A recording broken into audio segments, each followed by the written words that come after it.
எப்படி சின்ன வயசு அதாங்கய்யா. வாப்பா வாங்க தம்பி வாமா. மத்தியாரையா சந்தியாவோட அண்ணன் அண்ணி.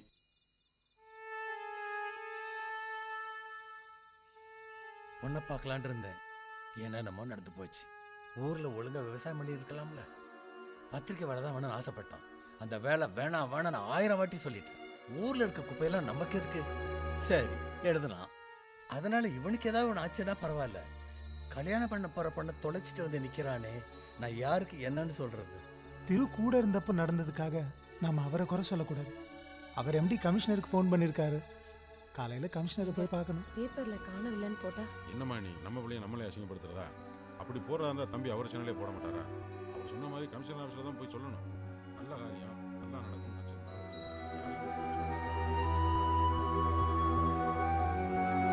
ஊர்ல இருக்கிறவனை பத்தி எல்லாம் எழுதியிருக்கீங்க. ஊர்ல இருக்கிறவனை பத்தி எல்லாம் எழுதியிருக்கீங்க. அதுல உங்களுக்கு பிடிக்காத ஒருத்தன் தான் அந்த பொண்ணை கடத்தி இருக்க முடியும். அதுல உங்களுக்கு பிடிக்காத ஒருத்தன் தான் அந்த பொண்ணை கடத்தி இருக்க முடியும்.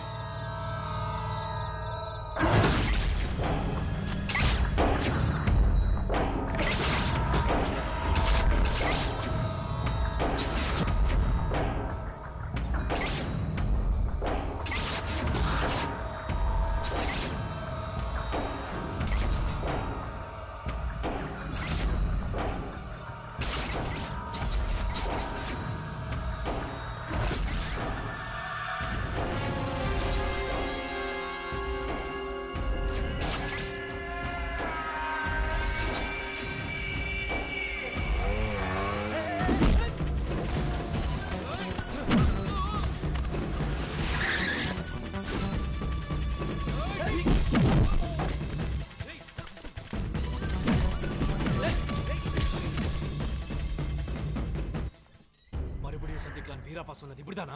பத்திரிக்கைக்கார மேல கைய வச்சா பிரச்சனை ஆகுன்னு நான் காதலிக்கிற பொண்ணை கடத்தி வச்சிருக்கேடா. கேவலமால உனக்கெல்லாம் ஒரு மீசை கூட 10-15 அடியாள். எங்கடா சந்தியா? சந்தியா எங்கடா? அவளுக்கு மட்டும் ஏதாவது ஒண்ணு ஆச்சு எங்கடா? யார பத்தி என்னடா சொல்ற? அறிவு கட்டவனே, ஏன்டா அடிச்சவனே? எப்படிடா? ஒண்ணும் இல்லம்மா, தண்ணி கூட. அவனுக்கு அவனோட பிரச்சனை. நம்மள சந்தேகப்பட்டு வீடு தேடி வந்திருக்கான். கோவத்துல அப்படி இப்படிதான் பேசுவான். அதுக்குன்னு அடிக்கிறதா? மடையனுங்க. என் பொண்ணு பேரு சுமதி, MBBS படிக்கிறா. உள்ள போமா. சரிப்பா. தம்பி, உங்க சந்தேகமும் கோவமும் நியாயம்தான். ஆனா நான் செய்யல, செய்யவும் மாட்டேன். எனக்கு சண்டை உங்களோட தான், உங்க வீட்டு பொம்பளைங்களோட இல்ல. நான் எவ்வளவோ தப்பு பண்றேன். ஆனா எந்த பொம்பளை மேலையும் கை வச்சதில்லை, யார் குடும்பத்தையும் கெடுத்ததில்லை. அதனால தான் என் பொண்டாட்டி புள்ளையோட வெளியே போனா 4 பேர் என்ன மதிக்கிறான். தம்பி, நான் தரம் பார்க்காம நட்பு வச்சுக்குவேன். ஆனா தகுதி பார்த்து தான் எதிரி வச்சுக்குவேன். எனக்கு எதிரியாகிற தகுதி உங்களுக்கு கிடையாது. நீங்க ரொம்ப சின்ன பையன் தம்பி, சொல்றேன் தப்பா நினைக்காதீங்க. பொண்ணு விஷயங்கிறதால ஏதாவது உதவி வேணும்னா கேளுங்க, செய்யறேன். சந்தியாவை நீ கடத்தினன்றதுக்காக நீ நல்லவனிட மாட்டேன். நீ தப்பு பண்ணன்றதுக்காக தான் ஒன்ன கேட்க வந்த. தப்பு பண்றவங்க ஒருத்தனா என்னையும் சேர்த்துறாத. உங்களுக்கு புரியல தம்பி, நான் அந்த அர்த்தத்துல சொல்லல. நான் இப்பவும் சொல்றேன், உங்களுக்கு எப்போ எந்த உதவி வேணுமோ என்கிட்ட கேளுங்க, நான் செய்வேன்.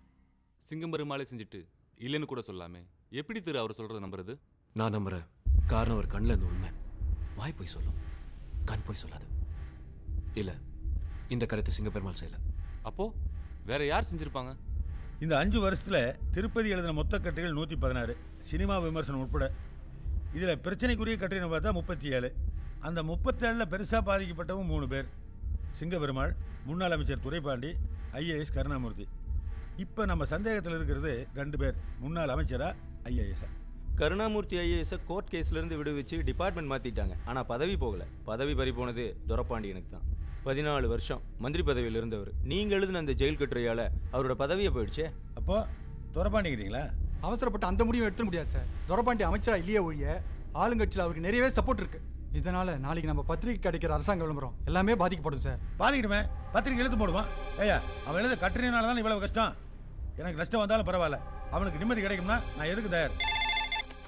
ஹலோ திசைகள், திருப்பதி சாமி இருக்காரா? இருக்காரு. நீங்க யார் பேசுறது? சந்தியா கூட இருக்கிறவன்னு சொல்லுங்க. ஒரு நிமிஷம். வெறும் காத்திரையில கத்தி வச்சிட்டு திரு, சந்தியா இருக்கிற இடத்துல இருந்து போன்.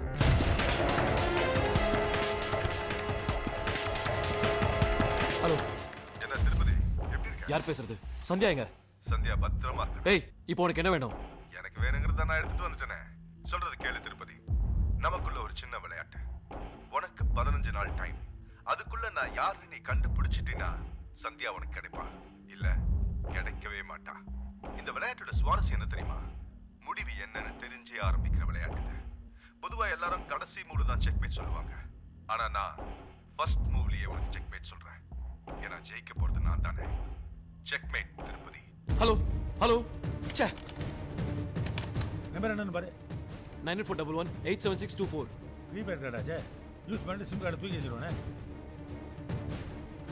நீ கவலைப்படாத, அவன் ஒன்றும் பண்ண மாட்டான். 15 நாள் டைம் கொடுத்துருக்கான்ல, என்ன வேணும்னு கேட்போம். எதுவுமே கேட்க மாட்டேங்கிறானே. எதுவும் வேணாட்டி எதுக்கு ஃபோனில் பேசுகிறான்? நீ வேணா பாரு, அவன் திரும்பவும் ஃபோன் பண்ணுவான்.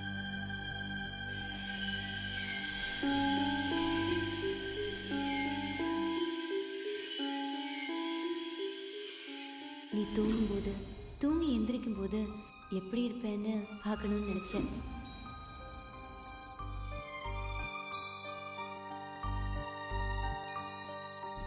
நான் இந்த வீட்டுக்கு வர வரைக்கும் எனக்கு பதிலா இந்த மணி பேசிக்கிட்டு இருக்கும்.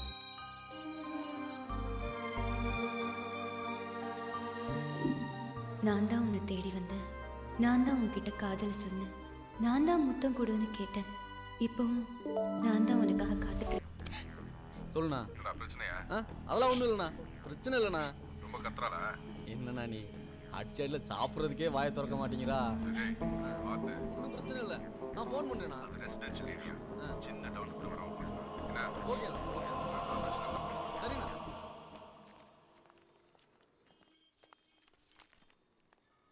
என்ன நம்பர் சொன்னீங்க? TN 22H 2628. என்ன மேடம் வர மாட்டேங்குது? கண்ட்ரோல் ஆல்ட் தட்டுங்க. இதில் ஒரு சைன் ஃபைலை பார்த்து வேலை செய்யும்போது கூட வேலை சீக்கிரம் நடந்தது. வேலை சீக்கிரம் ஆகட்டும்னு கம்ப்யூட்டர் கொண்டாந்தாங்க. மேற்கொண்டு 2 மணி நேரம் ஆகுது. சார் என்ன நம்பர் சொன்னீங்க? TN 22H 2628. Sir TVS Suzuki Tambaram sir. TVS Suzuki sir, Maruti van sir. நான் என் கண்ணால் பார்த்தேன் சார். புது வண்டி மட்டும்தான் ஆர்டிஓ ஆஃபீஸில் ரிஜிஸ்ட்ரேஷன் பண்ணுவாங்க. மற்றபடி திருட்டு வண்டி பழைய வண்டின்னு நிறைய வண்டிங்க டூப்ளிகேட் நம்பரில் ஓடுது. அதில் ஒன்றா இருக்குது சார்.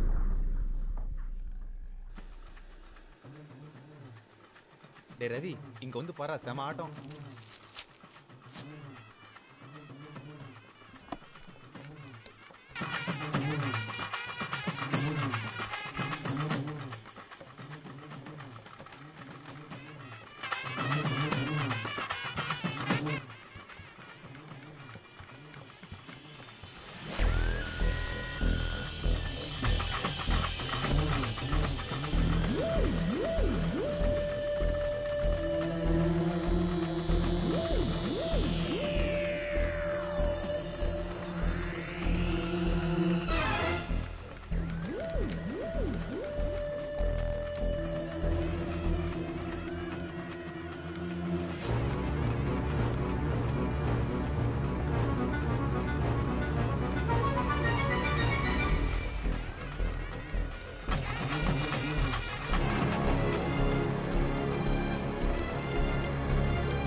டேய், ப்ரெஷர் அதிகமாக இருக்குடா, அதான் வெடிச்சிருக்கு. நல்ல வேலை ஒன்றும் ஆகலை.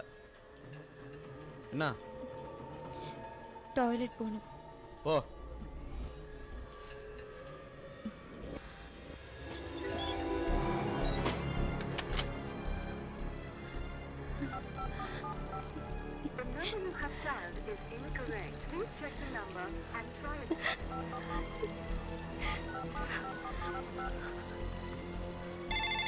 ரமேஷ், போட்டோகிராஃபர் இந்த அட்ரஸ் போக சொல்லுங்க.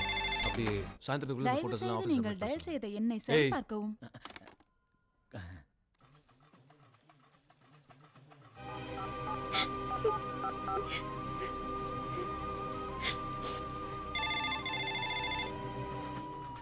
வேலு, அந்த ஃபோன் எடு. ஃபோனை காணோம், எங்க வச்ச?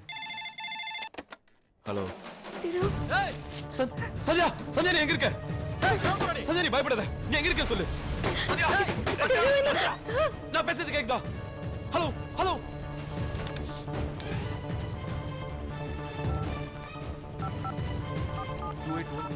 2821 எந்த ஏரியா? 2821 செட்பட் எக்மோர்.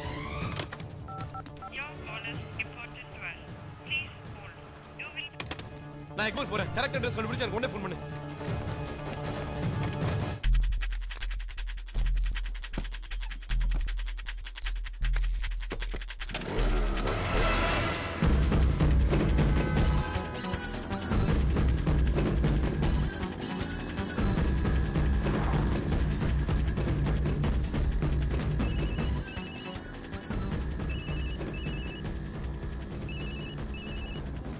ஹலோ திரு, நான் ரமேஷ் பேசுறேன். சொல்லு, அட்ரஸ் கண்டுபிடிச்சா?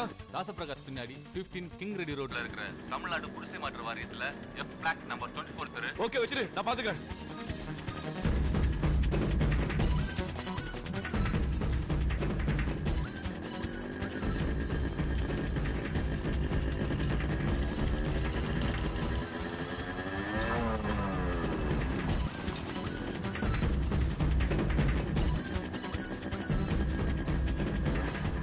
எஃப் பிளாக் நம்பர் 24 ரெண்டாவது மாடியில.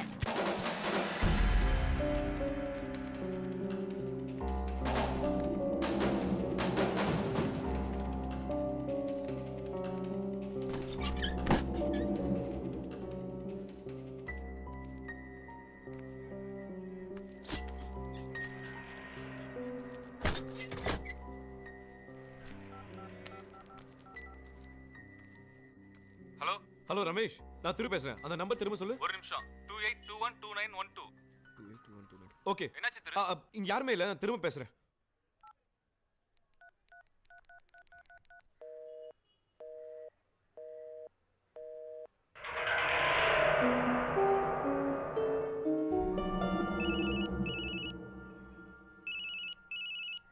ஹலோ ஹலோ திருப்பதி, நான் திருப்பதி தான் பேசுறேன். உன்ன மாதிரி பத்திரிகைக்காரங்கள்லாம் சின்ன சந்து கிடைச்சாலே பூந்து வந்துருவீங்கன்னு தெரியும். சந்தியாவை பார்க்கணுங்கிற உன் ஆர்வம் சரிதான். தேடி வந்த இடம் தான் தப்பு. ஏய் சந்தியா கடா. தசன் நகர் மாதா கோயில் பக்கத்துல இருக்கிற குப்பத்துக்கு வா. அங்க மாரின்னு ஒருத்தர் இருப்பான். அவங்க கிட்ட கேளு.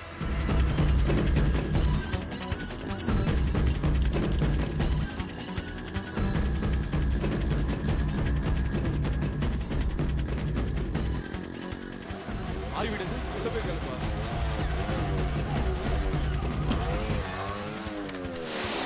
மாறி விடுங்க. இதாண்ட.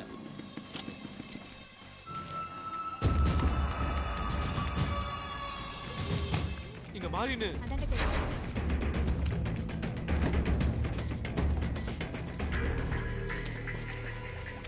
ஏய் யாரே வேணா? இங்க மாறி யாரு? இங்க மாறி யாரும் இல்ல. வெளியே போ. போயா போயாண்ணா.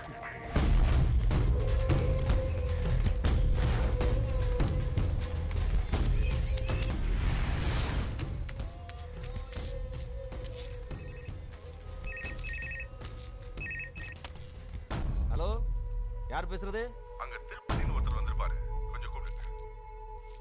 தம்பி, உன் பேர் திருப்பதியா? உனக்கு தான் போணும். ஹலோ என்ன திருப்பதி? ஏய் சந்தியா எங்க? இல்லாத மாதிரியே தேடிட்டு இருக்கே திருப்பதி. உடனே கிளம்பி பொரசவாக்க ஏஎம்எஸ் லாட்ஜுக்கு வா. எங்க? பொரசவாக்க ஏஎம்எஸ் லாட்ஜ் ரூம் நம்பர் 204.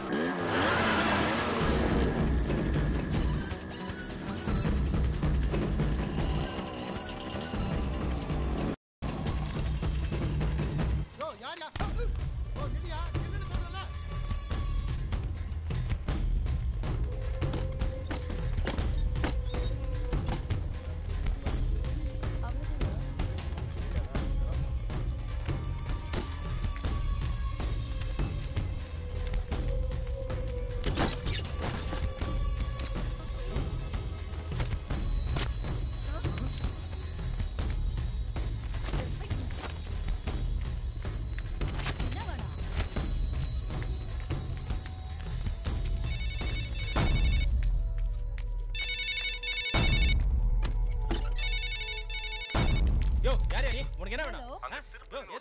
கேக்குறல சொல்லியா? திருப்பதியா? திருப்பதி. ஹலோ, என்னடா பதறிட்டியா? ஏய் சந்தியா எங்க?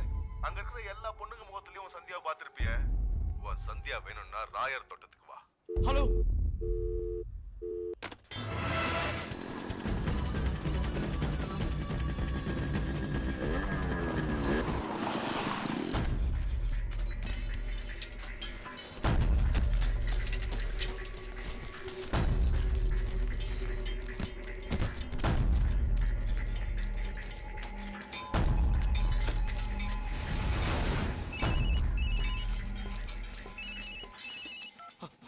திரு சார், நான் சந்திரன் பேசுகிறேன். சொல்லுங்க. போலீஸ் ஸ்டேஷனுக்கு வந்திருக்கேன். ஒன்றும் டீட்டெயில்ஸ் தெரியல. உங்களுக்கு ஏதாவது தெரியுதுங்களா? சார் நான் கூப்பிடுறேன், திரும்ப கூப்பிடுறேன். ஹலோ. ஏப்பா டெல்லி, லாரி வந்துச்சே, பிரிச்சாச்சா? ஏன் கடைக்கு வந்த போனை நீ எதுக்கு எடுத்த? போயாந்தாண்ட. ஹலோ ஐயா, நேற்று ஒரு லாரி ஒன்று அனுப்புனியா? லாரியா யாரு? ஒன்றுமே தேர மாட்டேங்கியா? சார் நான் 5 நிமிஷத்துக்கு கூப்பிடுறேன். டேய் பிரஸ். டேய் சும்மா சொல்லக்கூடாதுடா. ரொம்ப பரபரப்பாயிட்ட. உன் சந்தியாவை பார்க்கணும்னா தாம்பரத்துக்கு பக்கத்துல இருக்கிற அரிசி குடோனுக்கு வா.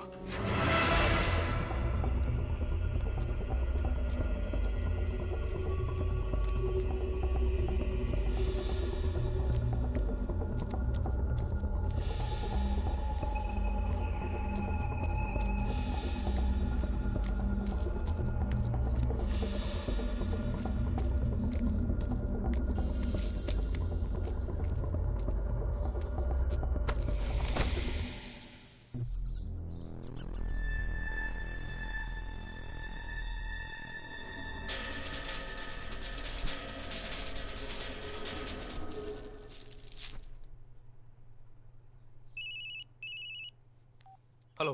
என்ன திருப்பதி, பயந்துட்டியா? சந்தியா எங்க? ஏதோ காதல்ல பொண்ணு தேடி வருவேன்னு நினைச்சேன். ஆனா இவ்வளவு காதல் இருப்பேன்னு எதிர்பார்க்கல. சொன்ன இடத்துக்கெல்லாம் வர. சந்தியா எங்கடா? இருக்கா என்கிட்ட பத்திரமா இருக்கா. இப்போ நீ எங்கெல்லாம் அவளை தேடி போன சொல்லு.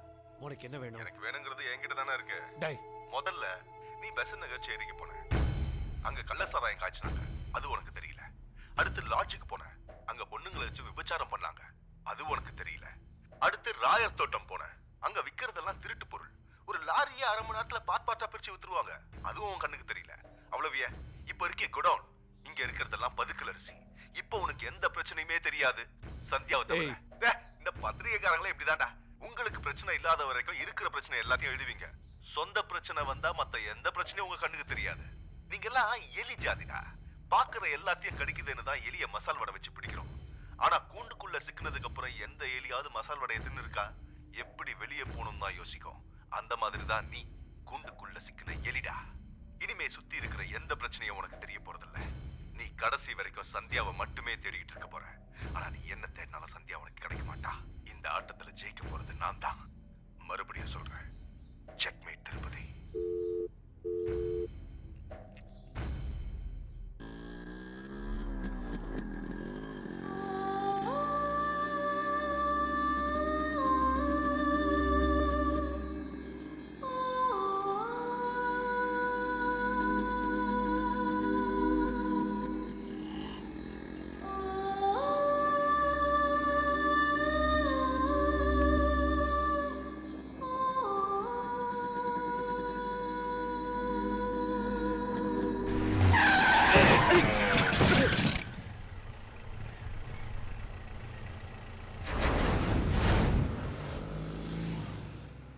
என்ன தம்பி, பொண்ணு கிடச்சிருச்சா?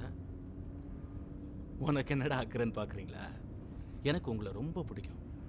அன்னைக்கு சொன்னீங்க பாருங்க, பொண்ணை கடத்தலைங்கிறதுக்காக நீ நல்லவன் ஆயிட முடியாதுன்னு நேருக்கு நேராக நின்று சொன்னீங்க பாருங்க. அந்த கோவம் எனக்கு பிடிச்சிருந்தது. அந்த கோவத்தில் இருந்த நேர்மையும் பிடிச்சிருந்தது. என்னங்க நேர்மை, உண்மை, நாணயம், அதுக்கெல்லாம் இங்கே எந்த மரியாதையும் கிடையாது. இங்கே எல்லாமே அயோக்கியத்தனம், பொய், போலித்தனம். சொல்றது ஒன்று, நடக்கிறது ஒன்று.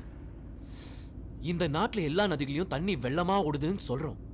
ஆனா குடிக்க ஒரு குடம் தண்ணி கிடைக்காம அலையிறோம். இங்க நிறைய தண்ணி இருக்கிற மாதிரி இருக்கு, ஆனா இல்ல. உலகத்துல இருக்க பணக்காரங்களை 50 பேர் லிஸ்ட் எடுத்தா 10 பேர் இந்தியனா இருப்பான். ஆனா ஒருவேளை சாப்பாடுக்கு வழி இல்லாம இருக்கிறவங்க 42 கோடி பேர் இங்கதான் இருக்காங்க. இங்க நிறைய பணம் இருக்கிற மாதிரி இருக்கு, ஆனா இல்ல. இந்த நாடு சுதந்திர நாடு. நினைச்சதை பேசலாம், நினைச்சதை எழுதலாம் சொல்றோம், கொண்டாடுறோம். ஆனா குற்றப்பத்திரிக்கைன்னு நடந்ததை படமா எடுத்தா ரிலீஸ் பண்ண முடியாது.